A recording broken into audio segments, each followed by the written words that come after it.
अगर आप secure life में काम करना चाहते हैं तो आपको कुछ समस्याएं आएंगी, और समस्याएं जब आएंगी तो उनके समाधान भी ढूंढने पड़ेंगे ना।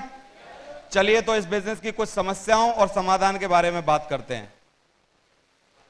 लोग बोलते हैं कि साहब आपके प्रोडक्ट बड़े महंगे हैं। आप में से कितने लोगों से पूछा है यह सवाल कि प्रोडक्ट बहुत महंगे हैं सर? अरे बहुत बढ़िया, एक जोरदार तालियां होनी चाहिए आपके लिए।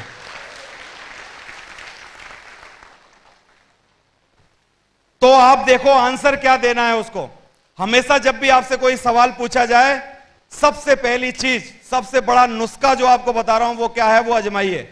जैसे ही आपसे कोई सवाल करे, खुश हो जाओ, पूरे दांत दिखा के हंसो कि वाह सर, मजा आ गया, क्या बात की है सर आपने, है ना। जब आप ऐसा रिएक्शन करेंगे ना तो आदमी आधा डाउन हो जाएगा। उसने कहा भाई सब सवाल के जवाब इसको आते हैं, बहुत खिलाड़ी है, जानता है, इसीलिए तो हंस रहा है कि नहीं। तो एक बार मुस्कुरा के दिखाइए, जब आपको कोई सवाल करेगा तो कैसी मुस्कान होनी चाहिए आपके चेहरे पर। खुश हो जाइए, एकदम मस्त हो जाइए, और मस्त होके बात करिए। और आप उससे पूछिए जो आपको बोल रहा है कि खराब, आपका प्रोडक्ट महंगा है, पूछिए क्या आपके पास खूब सारा पैसा होता तो क्या आप यही सवाल उठाते? पूछो आप उससे, आपसे पूछ रहा हूं, क्या आप उठाते ये सवाल? अगर मैं आज शाहरुख खान को जाके, ये जो 2 सूट का हमारा पैकेज है 7,500 रुपए का, अगर मैं जाके उसको दूं कि sir this is for you, और 7,500 रुपए सिर्फ आपको मुझे देने हैं, मैं उसको बताऊं, और वो बोलेगा इट इज वेरी चीप, है कि नहीं?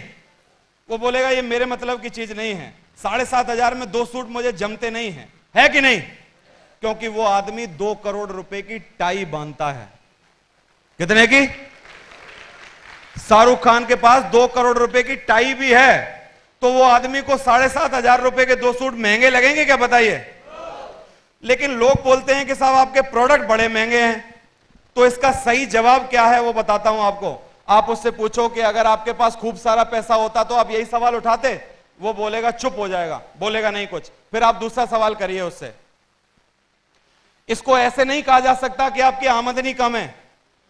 उसको पूछो कि आप ये बताओ कि ये प्रोडक्ट महंगा है कि तुम्हारी इनकम कम है। क्या बोलेगा? क्यों? इनकम कम है ना। क्योंकि अगर आपकी इनकम ज्यादा होती तो ये पक्का था कि 7,500 रुपए का सूट आपको महंगा नहीं लगता, है कि नहीं? लेकिन अगर मेरे दोस्त आज आपको ये 7,500 रुपए का सूट महंगा लग रहा है, तो इसका मतलब असली जड़ जो है बीमारी की वो ये है कि तेरी इनकम कम है। और जो कि असली बीमारी है वो ये है तेरी इनकम कम है। और ये सब प्रोडक्ट पिछले 50 सालों से और अगर महंगे होते तो बाजार से बाहर हो गए होते। अगर ये प्रोडक्ट इतने महंगे होते तो बाजार से बाहर हो गए होते। लेकिन आज भी ये प्रोडक्ट बिक रहे हैं, क्यों?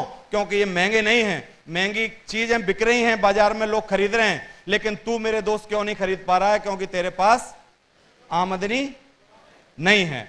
तो चल आ, हिम्मत कर, मेरे साथ फॉर्म भर और मेहनत कर, और चल इज्जत बढ़ाते हैं, औकात बढ़ाते हैं, अपनी आमदनी बढ़ाने की कोशिश करते हैं। प्रोडक्ट महंगे नहीं है, तेरी आमदनी कम है। ये समझा सकते हो कि नहीं? दूसरा और सवाल आता है, तो रहा सवाल महंगे का, आप उसको बोलो, रहा सवाल महंगे का, तो उसको जवाब दीजिए कि अगर आप फिल्म देखने जाओगे, मैं आपसे पूछ रहा हूं, आप जल्दी जल्दी मुझे जवाब देना। अगर आप फिल्म देखने जाओगे तो बालकनी में देखना चाहोगे कि फ्री स्टॉल में नीचे देखना चाहोगे? बालकनी में। आप अगर किसी पेन से लिखना चाहते हो तो वो 2 रुपए वाला होना चाहिए कि 20 रुपए वाला होना चाहिए? अगर आप कपड़े पहनना चाहोगे कि वो रेमंड के होने चाहिए या लोकल होने चाहिए?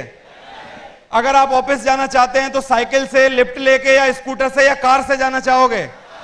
कार से। अपने बच्चों को अगर आप कहीं पढ़ाना चाहोगे तो महंगी फीस वाला स्कूल होना चाहिए या चुंगी का स्कूल होना चाहिए? सफर कैसे करना चाहते हैं, एसी गाड़ी में या जनरल डिब्बे में? उसने कहा यार सब जगह तो बढ़िया बढ़िया बोल रहा है, लेकिन यहां तू सस्ता चाह रहा है? पेन चाहिए महंगा, बालकनी की टिकट चाहिए, अच्छे स्कूल में बच्चे पढ़ने चाहिए, लेकिन प्रोडक्ट सस्ता मिलना चाहिए। ऐसे कैसे हो जाएगा? है कि नहीं? चलिए अगला सवाल देखिए, अगली समस्या क्या है। लोग बोलते हैं, बड़े स्टैंडर्ड तरीके से बोलते हैं कि देखो मेरे पास समय नहीं है। क्या बोलते हैं? मेरे पास समय नहीं है, बोलते हैं ना आपको भी, तो जवाब होना चाहिए। आज मैं आपको जवाब दे रहा हूं, वो वैसे जवाब हैं कि अगर आप एक बार दे दोगे तो मुंह बंद सब बंद, है कि नहीं? मतलब लोग कुछ बोल ही नहीं पाएंगे एक बार आपने अगर जवाब दे दिया तो। देखिए, काम ना करने का इससे आसान, कारगर, प्रसिद्ध बहाना कोई नहीं है कि मेरे पास समय नहीं है। समझ में आ रहा है? ठंड के दिन हो, गरम रजाई हो, आपकी बीवी आपके पास हो और रात के 2 बजे हो, आप उसको बोल के देखना कि एक गिलास पानी ला के दे दो। वो बोलेगी देखो बच्चों को सुबह बहुत जल्दी स्कूल जाना है, मेरे पास समय नहीं है। क्या? बहुत जल्दी जगना है, सुबह परेशान मत करो, समय नहीं है मेरे पास। अब ये बताओ, वास्तव में समय नहीं है कि वो करना नहीं चाहती है? क्यों? तो काम ना करने का इससे आसान, कारगर, प्रसिद्ध कोई भी बहाना नहीं है कि मेरे पास समय नहीं है।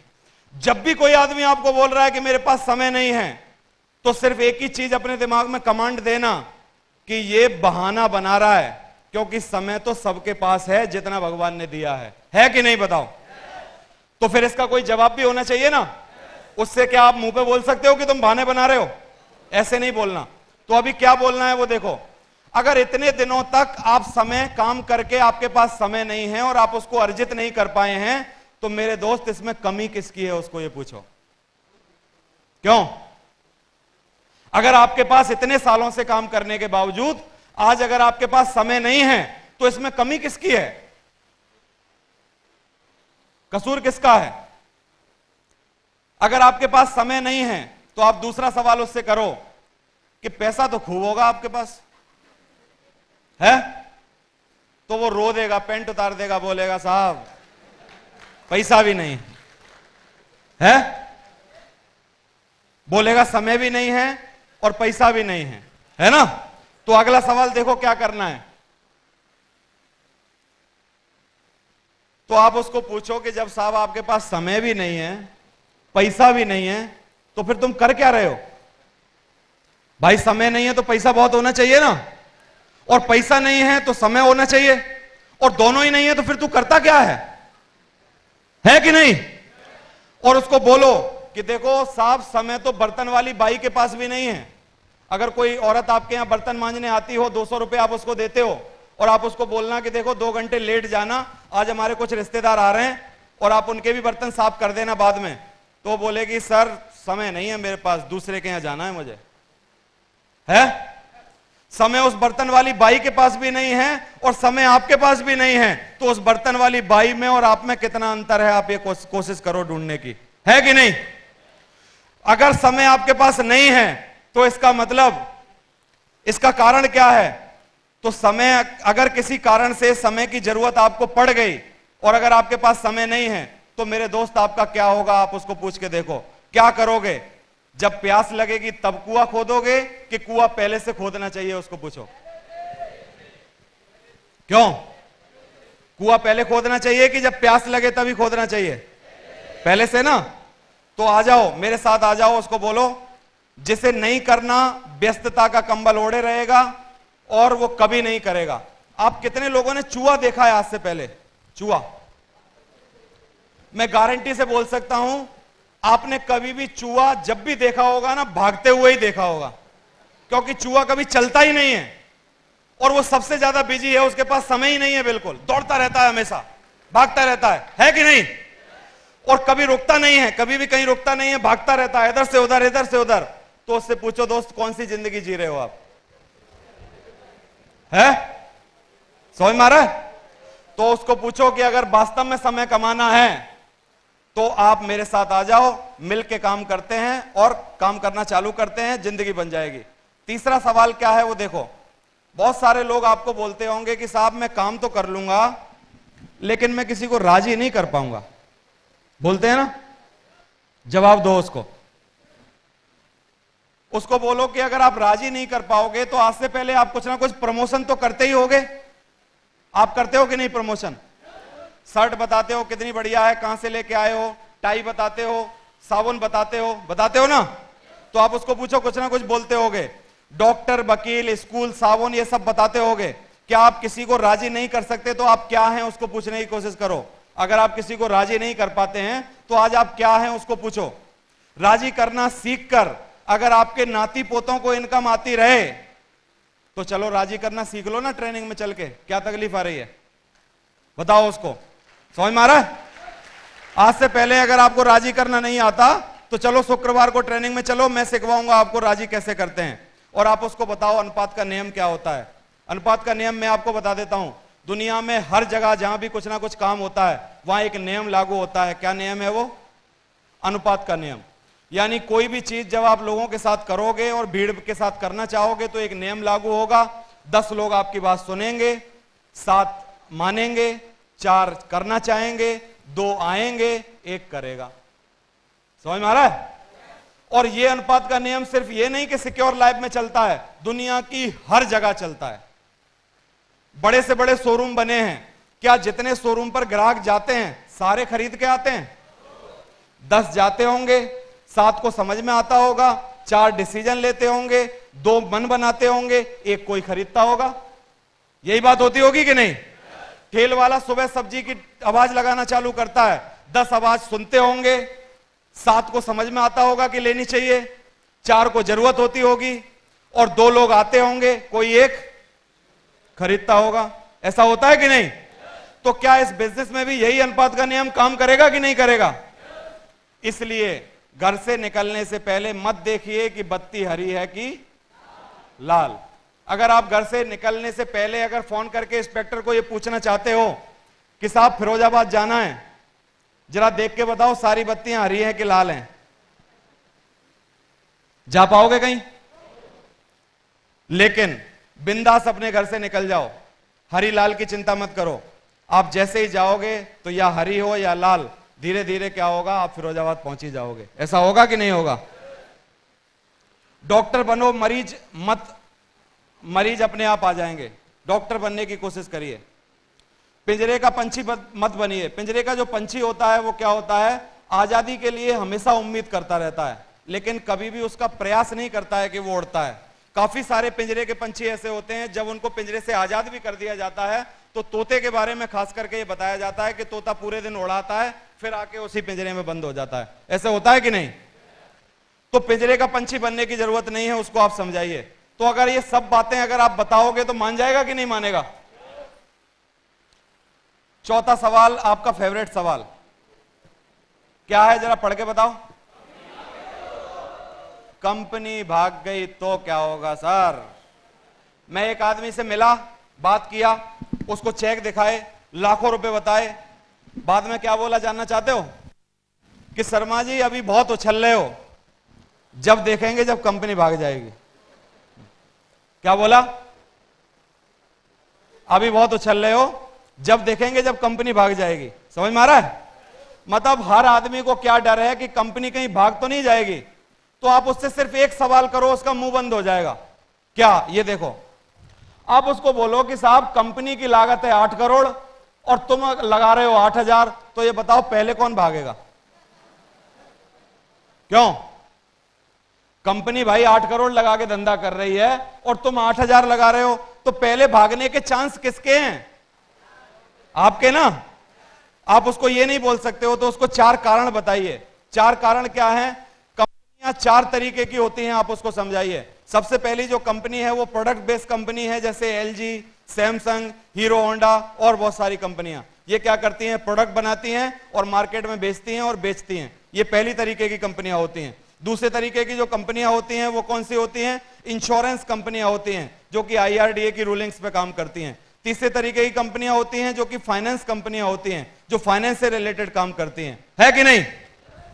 तो ये सब अलग अलग टाइप की जो कंपनियां होती हैं अलग अलग टाइप से काम करती हैं। तो प्रोडक्ट बेस्ड कंपनियों के बंद होने के चांस हैं। क्यों? क्योंकि उनका अगर सामान नहीं बिकेगा तो उनको बंद होना पड़ेगा कि नहीं?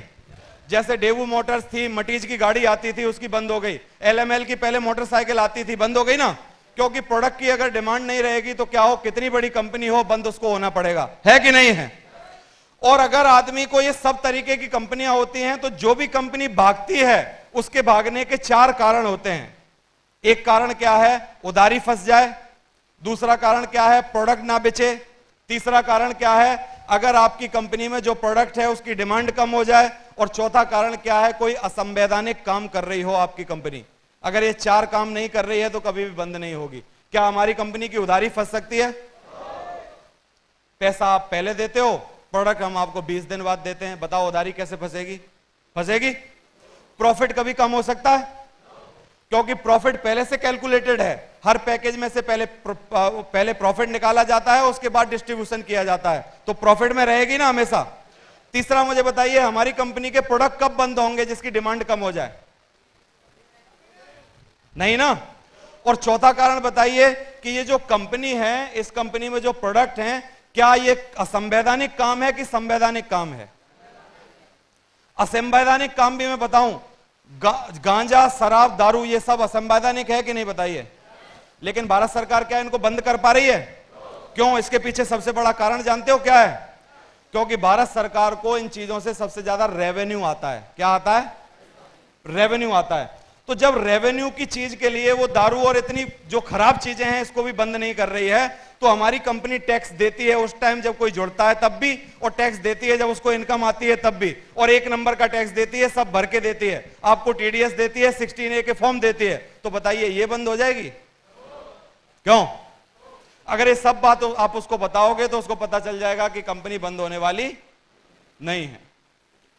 ये बिजनेस नहीं चलता। हम कई लोगों को जानते हैं जो फेल हो गए हैं। लोग बोलते हैं ना आपसे कि कुछ ही लोग हैं जो पास होते हैं, जो सफल हो जाते हैं, बाकी के लोग तो फेल हो जाते हैं। हम चाचा के, ताऊ के, मामा के, साले के लड़के को जानते हैं, उसने किया था, कुछ नहीं हुआ था। ऐसे लोग बोलते हैं ना।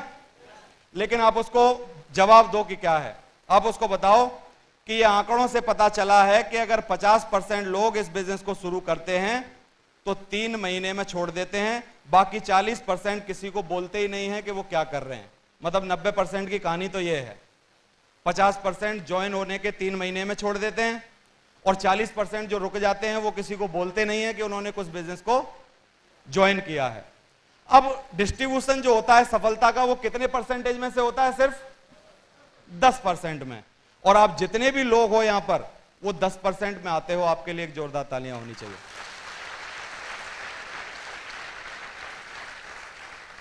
समझ में आ रहा है? अगली बात बताइए आप उनको। आप बोलिए कि आप ऐसे भी कई लोगों को जानते होंगे जो सीपीएमटी में फेल हो गए होंगे। जानते हैं ना? आप हजारों लोगों को जानते हो जो आज से पहले हाई स्कूल में फेल हुए, सीपीएमटी में फेल हुए, वकील बनने के लिए गए तो फेल हो गए। ऐसे जानते हो कि नहीं? तो आप उनको अगला सवाल करो, क्या सीपीएमटी पे ताला लगा देना चाहिए? नहीं ना। तो आप उनको अगली बार और पूछिए कि आप उनके बारे में नहीं जानना चाहते जो इस बिजनेस में सफल हैं। आप नहीं जानना चाहते राजीव चतुर्वेदी के बारे में, आप नहीं जानना चाहते संजय जैन के बारे में, आप नहीं जानना चाहते नरसिंह ग्रेवाल के बारे में। ये सब बातें आप उनको बताइए। अगर इस बिजनेस में लोग सफल नहीं हो रहे होते तो ये लोग कैसे सफल हो गए होते? बता सकते हैं कि नहीं? और आप उनको बताइए कि आप अपने बच्चों को किन बच्चों की सोबत में रखना चाहते हैं, जो बच्चे फेल हो गए हैं उन बच्चों की, या जो बच्चे पास हो रहे हैं उन बच्चों की? क्या बोलेगा वो? पास हो रहे हैं। तो आप आ जाइए, फॉर्म भरिए। मैं पास होने वाले बच्चों की सोबत में रह रहा हूं, मैं भी पास होऊंगा, आप भी पास होगे। चलो फॉर्म भरते हैं।